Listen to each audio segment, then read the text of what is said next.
ये वीडियो पसंद आए या ना आए, लेकिन इग्नोर किया तो कल बहुत देर हो चुकी होगी।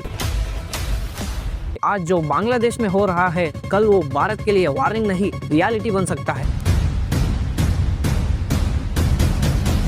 अगर पुलिस स्टेशन भी सेफ नहीं है तो फिर कौन सा कोने में इंसान बचेगा। 1971 में इंडिया ने खून दिया था, आज उसी खून का मजाक उड़ाया जा रहा है। ये वीडियो देखने के बाद आप इंटरनल मैटर बोलने की हिम्मत नहीं कर पाओगे।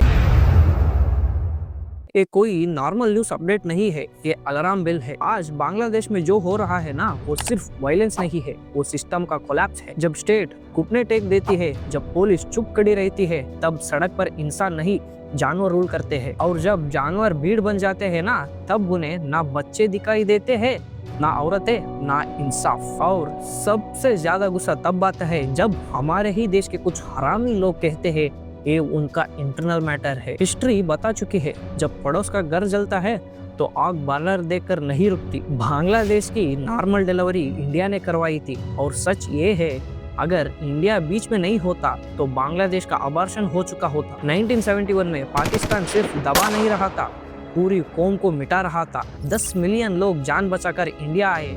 उस वक्त इंडिया अमीर नहीं था, फिर भी हमने 10 मिलियन लोगों को जिंदा रखा था। और जब अमेरिका और चीना पाकिस्तान के साथ खड़े थे, इंडिया ने रशिया के साथ शील्ड बनाया था। सच ये है, अगर वो एक डिप्लोमेटिक चाल नहीं होती तो बांग्लादेश का जन्म सर्टिफिकेट कभी प्रिंट ही नहीं होता था। वो देश पैदा होने से पहले ही ग्लोबल पावर के पैरों के नीचे कुचल दिया जाता, और अंत में सिर्फ 13 दिन 1500 से ज्यादा भारतीय जवान शहीद, अपनी मिट्टी के लिए नहीं, एक नया देश को जन्म देने के लिए। 93,000 पाकिस्तानी फौजियों का सरेंडर हुआ था। वर्ल्ड हिस्ट्री का सबसे बड़ा मिलिट्री सरेंडर था ये। इसलिए कान खोल के सुन लो, बांग्लादेश कोई बाई चांस पैदा हुआ देश नहीं है, बांग्लादेश इंडिया के खून से पैदा हुआ है। बांग्लादेश में मॉब वायलेंस नहीं हुआ था, वो सरकार के सामने हुआ कत्ल था। दीपू चंद्र दास पुलिस कस्टडी में था, हाँ, पुलिस के कमरे के अंदर जिंदा था, डरा हुआ था, और उसने सोचा था पुलिस मुझे बचाएगी। पुलिस ने बचाया नहीं, पुलिस ने हैंडओवर किया। उस आदमी को भीड़ के हवाले किया गया जैसे कोई बेकार का सामान हो, और फिर उसको मारा गया। उसकी लाश को पेट से बांधा गया और आग लगाई गई। उसके जलते शरीर के आसपास जश्न मनाया गया। अब बोल के दिखाओ लॉ एंड ऑर्डर, बोल के दिखाओ प्रोटेक्शन। अगर पुलिस स्टेशन के अंदर आदमी जिंदा नहीं रह सकता तो बाहर का क्या मतलब। दीपू कोई क्रिमिनल नहीं था, कोई एक्सट्रीमिस्ट नहीं था, वो अपने घर का अकेला कमाने वाले आदमी था। एक विकलांग बाप, एक माँ, एक पत्नी, एक छोटा बच्चा, सब कुछ उस आदमी पर टिका था। ये सिर्फ दीपू का कत्ल नहीं है, ये कत्ल है कानून का, ये कत्ल है पुलिस स्टेशन की जिम्मेदारी का। दीपू चंद्र दास के कत्ल कुछ आइसोलेटेड इंसिडेंट नहीं था, उससे कुछ घंटे पहले बांग्लादेश में एक और खून हो चुका था। 12 दिसंबर बांग्लादेश का एक युवा नेता शरीफ उस्मान हाजी नमाज पढ़कर मस्जिद से बाहर निकल रहा था। जगह ढाका का पलटान एरिया। तभी बाइक पर आए 2 मास्क लोग, पीछे बैठा आदमी सीधा उस्मान हाजी की गर्दन के पास गोली मारता है। गोली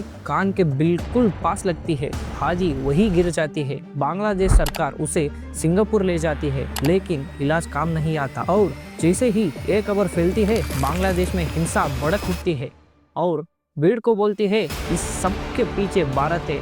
हाँ, बिना प्रूफ, बिना लॉजिक, सीधा भारत। और इसी हिंसा के बीच दीपू चंद्र दास का लिंचिंग होता है। अब सवाल उठता है, हादी की मौत और भारत विरोधी हिंसा का कनेक्शन क्या है। कनेक्शन समझने के लिए उस्मान हादी का पास्ट देखना पड़ेगा। हादी वो आदमी था जो खुलेआम भारत के बार्डर के पास बने डैम्स उड़ा देने की धमकियां देता था। 2024 जुलाई बांग्लादेश में स्टूडेंट प्रोटेस्ट शुरू हुआ। फ्रीडम फाइटर्स के डिसेंडेंट्स को मिल रही रिजर्वेशन के खिलाफ प्रोटेस्ट धीरे धीरे दंगे में बदला, और उसी दंगे में शेख हसीना की सरकार गिर गई। কিভাবে সরকার এটা বলতে পারে যে রাজনৈতিকীকরণ করা হচ্ছে, যেখানে প্রথম থেকেই আমরা বলছি যে আমরা সাধারণ শিক্ষার্থী, আমরা চাচ্ছি যে একটা দেশে কিভাবে, এটা তো একটা ন্যূনতম কমন সেন্সের ব্যাপার যে একটা দেশের 100%-এর মধ্যে 56% কখনো কোটা থাকতে পারে না, কখনো থাকতে পারে না। কোনো সুস্থ একটা দেশে, সুস্থ সমাজ ব্যবস্থায় কখনো 56% কোটা এটা মেনে নেওয়ার মতো না।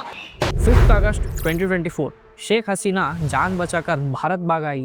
ये उस्मान हादी अचानक नेता बन गया। इनकिलाब मंच नाम का प्लेटफॉर्म बनाकर पॉलिटिक्स का नया सौदागर बन बैठा। उसकी एक ही डिमांड थी, आवामी लीग को बांग्लादेश की पॉलिटिक्स से मिटा दो। और जहां जहां शेख हसीना को शेल्टर देने की नाम आता, वहां वहां भारत को गाली मिलती। 2026 में इलेक्शंस आ रहे हैं बांग्लादेश में 300 सीट्स, और हादी इलेक्शन लड़ने की तैयारी कर रहा था और फिर 12 दिसंबर को उस पर गोली चली। रिपोर्ट के मुताबिक अटैकर्स का लिंक अवामी लीग से बताया जा रहा है। शूटर फैसल करीम मोसद, बाइक चलाने वाला आलमगीर शेख। लेकिन बिना प्रूफ के बांग्लादेश के लोकल मीडिया ने हेडलाइन चला दी, इंडिया इन्वॉल्व। कोई सबूत नहीं, फिर भी पुलिस बोलती है अटैकर्स इंडिया भाग गए। और बस इतना कहना काफी था। सड़क पर इंडिया हेट फूट पड़ी, मंदिरों पर हमले, हिंदू लोगों पर अटैक। इनकिलाब मंच बोलता है हादी शहीद हो गया भारत के खिलाफ लड़ते हुए, और मोहम्मद यूनिस की सरकार उसी हादी को शेख हसीना के साथ दफन कर देती है। You will not be lost. No one will ever forget you. You will remain with us for generations. Your ideas will remind us to move forward like a brave hero. जो आदमी भारत को तोड़ने का सपना देख रहा था, उसको हीरो बना दिया गया। और याद रखो, 1971 से पहले यही बांग्लादेश पाकिस्तान की जूते के नीचे फिस रहा था। तब भारत ने पाकिस्तान आर्मी को कुचलकर बांग्लादेश को जन्म दिया, और आज वही बांग्लादेश भारत का दुश्मन बनता जा रहा है। बांग्लादेश के कुछ चिल्लर नेता आज इंडिया के नॉर्थ ईस्ट पर जुबान चला रहे हैं। उनके मुंह से एक लफ्ज बार बार निकलता है, चिकन नेक। इंडिया को अपने नॉर्थ ईस्ट से जोड़ने वाली सिर्फ एक जमीन नाड़ी है, सिलीगुड़ी कॉरिडोर, जिसे चिकन नेक कहा जाता है। इसी एक रास्ते से असम, अरुणाचल प्रदेश, नागालैंड, मणिपुर, मिजोरम, त्रिपुरा, मेघालय बाकी भारत से जुड़े हुए हैं। और अब बांग्लादेश के कुछ नेता बोल रहे हैं इस चिकन नेक पर कब्जा कर लो, नॉर्थ ईस्ट इंडिया से कट जाएगा। ভারতের যারা সেপারেটিস্ট আছে, বাংলাদেশে আমরা তাদেরকে আশ্রয় প্রশ্রয় দিয়ে যে সেভেন সিস্টার রয়েছে সেটাকে বাংলাদেশ থেকে, ভারত থেকে আলাদা করে দিব। अरे ब्लेडी इडियट्स, ट्राई करके तो देखो सही। हम चिकन नेक को सीधा एलिफेंट नेक बना देंगे। जब आज बांग्लादेश के कुछ नेता ग्रेटर बांग्लादेश के सपने में बिहार तक का झंडा बना देते हैं ना, तो उन्हें 1946 का बिहार याद कर लेना चाहिए। नोवाकाले में जब हिंदुओं का कत्ल, बलात्कार और जबरदस्ती धर्म परिवर्तन हुआ, तो उसके बाद बिहार में गुस्से से भरे लोगों ने उल्टा जवाब कैसे दिया था, थोड़ा याद रखना। और ये सब जानते हुए भी अगर आप बिहार को अपने बांग्लादेश में जोड़ने का सपना देख रहे हो, तो my dear Bihari brothers, please take care of them. Bangladesh को जन्म भारत ने दिया है, और जो जन्म दे सकता है वो जरूरत पड़ने पर समस्या को खत्म करने भी जानता है। अगर बांग्लादेश में इंडिया के खिलाफ नारे लग रहे हैं, इंडिया के झंडा जलाया जा रहा है, इंडिया को तोड़ने का सपना बेच रहे हैं, तो बीसीसीआई ने किस लॉजिक से आईपीएल टीम्स को बांग्लादेशी प्लेयर्स खरीदने दे रही है? ये सिर्फ क्रिकेट का सवाल नहीं है,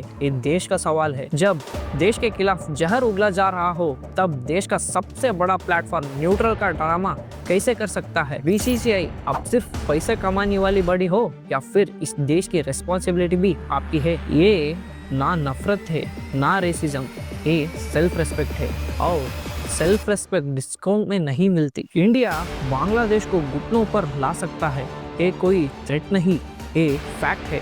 बांग्लादेश की इकोनॉमी का एक बड़ा हिस्सा इंडियन के ऑक्सीजन सिलेंडर पर चल रहा है। Fuel, power, cotton, food, ports. अगर इंडिया एक दिन भी स्मार्ट प्रेशर लगाया ना, ढाका में एसी बंद हो जाएगा और फैक्ट्रीज में ताले लग जाएंगे। लेकिन ये काम गुस्से में नहीं होता, ये काम दिमाग से होता है। पूरी कंट्री को सजा देना बेवकूफ़ी है, क्योंकि तब बांग्लादेश सीधा चीन की गोदी में गिरता है, और वो भारत के लिए और भी ज्यादा खतरनाक है। तो लेसन कैसे सिखाया जाता है? सीधा सिस्टम पर वार, गारमेंट्स, एक्सपोर्ट्स, फंडिंग लाइंस, वही जहां दर्द होता है। बॉर्डर को आयरन वॉल बना लो, migration, smuggling, extremist entry, zero tolerance. ये पनिशमेंट नहीं, सेल्फ डिफेंस है। मैसेज सिंपल होना चाहिए, इंडिया दुश्मनी नहीं चाहता, लेकिन अगर कोई ग्रेटर बांग्लादेश का सपना देखे, दम तोड़ने वाली कास्ट भी उसी को भुगतनी पड़ेगी। भारत बांग्लादेश का दुश्मन नहीं है, पर भारत को कमजोर समझने की कीमत बहुत महंगी होती है। अगर इतने सब के बाद भी बांग्लादेश नहीं समझे, अगर फिर भी प्रोवोकेशन और दुश्मनी चालू रहे, तो हमें भी अच्छी तरह से पता है उन्हें कौन सी भाषा में समझाना चाहिए। और हाँ, अगर आपको लगता है ये बातें बोलना ज़रूरी है। अगर आप भी चाहते हो कि सच दबाया ना जाए तो सब्सक्राइब करो, वीडियो को शेयर करो, क्योंकि अगर हम नहीं बोलेंगे तो झूठ बोलने वाले बोलते रहेंगे। जय हिंद।